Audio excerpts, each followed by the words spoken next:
नमस्कार, मी पंजाब तर विदर्भातल्या सर्व शेतकऱ्याला सांगू इच्छितो की वर्धा, नागपूर, भंडारा, गोंदिया, चंद्रपूर, यवतमाळ, वाशिम, हिंगोली, बुलढाणा, अकोला, अमरावती, चंद्रपूर, दर्यापूर या सर्व शेतकऱ्याला सांगू इच्छितो की आणखीन आज आणि उद्याचे दिवस आभाळ येणार आहे. पाऊस काय येणार नाही, त्याच्यामुळे काही चिंता करू नका.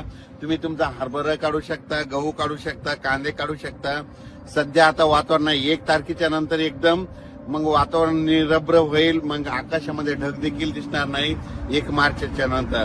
पण सध्या फक्त थोडं ढगाळ आहे, त्याच्यामुळे काही चिंता करायची गरज नाही. पाऊस काय येणार नाही म्हणून हा अंदाज विदर्भातल्या शेतकऱ्यांनी सर्वप्रथम लक्ष द्यायचा.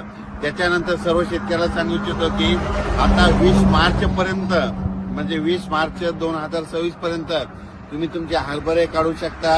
जवळपास आता 20-25 दिवस कसला पाऊस काय येणार नाही, त्याच्यामुळे हा अंदाज लक्ष घ्यायचा. फक्त